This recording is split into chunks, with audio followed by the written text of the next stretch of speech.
Agora vamos falar do Campeonato Paulista. Aquele ano participaram 22 equipes que foram separadas em dois grupos de 11 equipes cada, o grupo 1 e o grupo 2. O Corinthians caiu no grupo 2 junto com equipes fortes como Palmeiras, São Paulo, Guarani e Santos. Na primeira fase, os times do grupo 1 jogavam contra todos os times do grupo 2. O sistema de pontuação era diferente de como conhecemos hoje.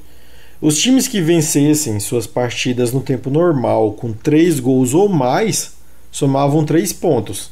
E aí não importava a diferença de gols. Por exemplo, se ganhasse de 3-0 ou de 4-3, eram 3 pontos para o vencedor. Uma vitória com menos de 3 gols valia 2 pontos. E o empate valia apenas 1 ponto. Mas antes, o empate ia para uma disputa de pênaltis e o vencedor ganhava 1 ponto. E foi mudado a partir da segunda fase, a pedido de Corinthians, Palmeiras, Portuguesa, Santos e São Paulo. O primeiro turno da primeira fase. O técnico do Corinthians desde o início do ano era José Carlos Fecina. E a estreia do Corinthians no Paulistão foi no dia 19 de fevereiro contra o Novo Horizontino e acabou sendo derrotado por 1-0. No dia 26 de fevereiro, já no Pacaembu, o Corinthians, mesmo vencendo a Inter de Limeira por 2-0, que foram 2 gols do Marcos Roberto, Fecina já não agradava a torcida, que todo jogo pedia o retorno de Jair Pereira, e também não agradava os jogadores, que já não estavam mais escondendo a insatisfação com o técnico. Então, no dia 2 de março, Enio Andrade estreou como treinador do Corinthians e foi visitando a Ferroviária e vencendo por 2-0 com 2 gols de Cláudio Adão. No dia 5 de março, o Corinthians foi até Jaú e venceu 15 de Jaú por 1-0 com gol de Marcos Roberto, e esse jogo foi a estreia do lateral direito Giba. No dia 12 de março, voltando para Pacaembu, o Corinthians venceu o 15 de Piracicaba por 4-1, com gols de Marco Roberto, João Paulo e 2 gols de Cláudio Adão.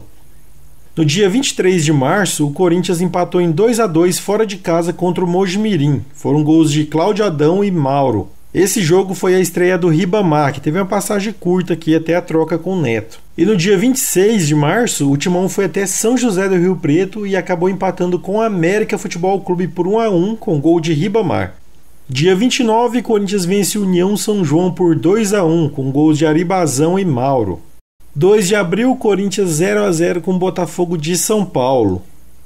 Dia 5 de abril, o Corinthians venceu o Noroeste por 2-0 com gol de Gilberto Costa e Marcos Roberto.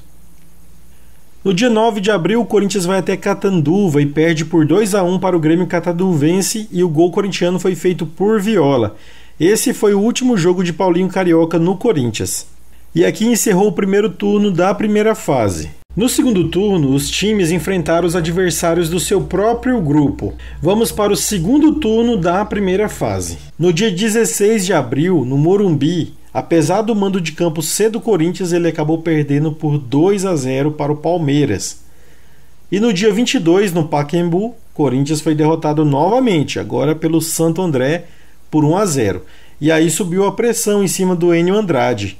E no dia 1º de maio, o Corinthians foi a Sorocaba e apesar de vencer o São Bento por 3-0 com os gols de Gilberto Costa, Wilson Mano e Mauro, esse jogo acabou sendo o último de Enio Andrade no comando do Corinthians.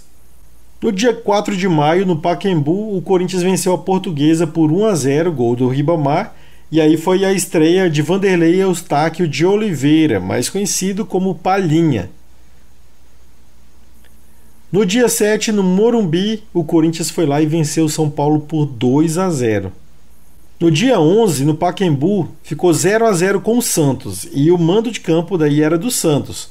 No dia 14, no Pacaembu, Juventus 1, Corinthians 1, mando também do Juventus, o gol foi do Cláudio Adão para o Timão.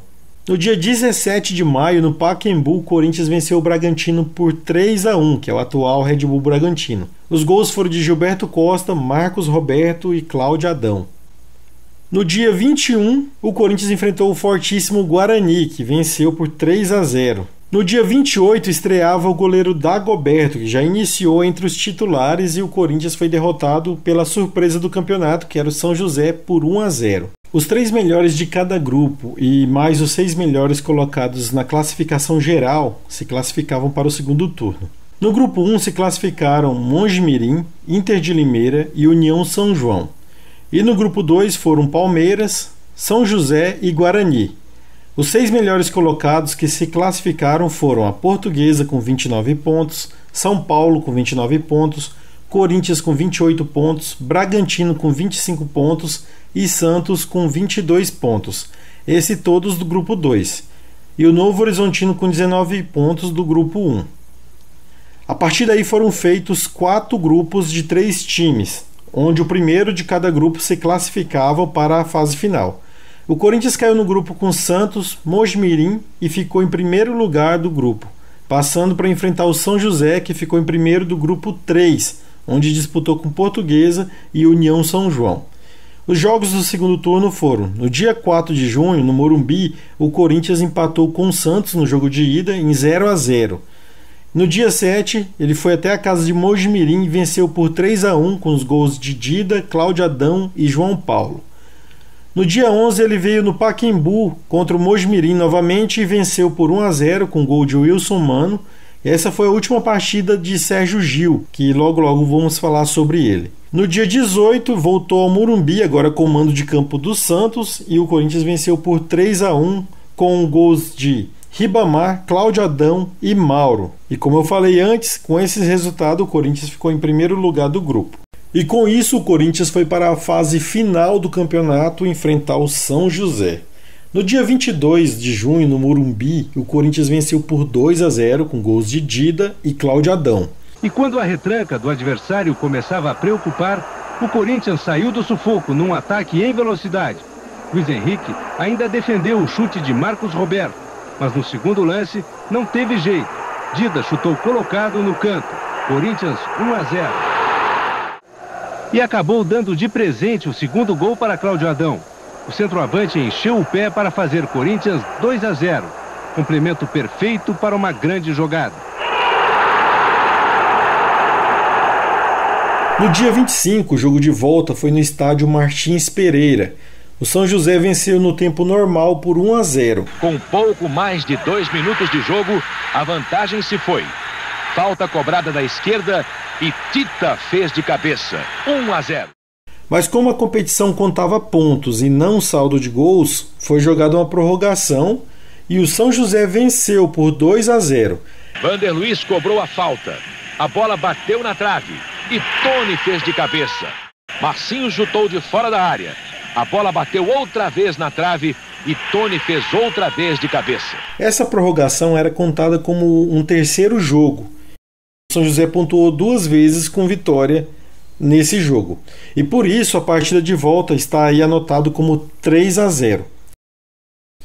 Esse jogo foi conturbado e o Corinthians jogando em cima o tempo todo. Houve 3 pênaltis não marcados. Foi 2 para o Corinthians e 1 para o São José.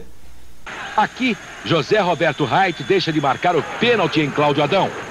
Aqui, ele sofre pênalti que o juiz mais uma vez não viu. Mais um pênalti na partida. O zagueiro Bira pôs a mão na bola depois do chute de Dida. Nada foi marcado. Com isso, o Corinthians deu adeus ao Campeonato Paulista de 89 e o São José passou para a final e enfrentou o São Paulo, que havia passado pelo Bragantino. O São Paulo foi campeão paulista desse ano e o São José foi considerado a surpresa do campeonato.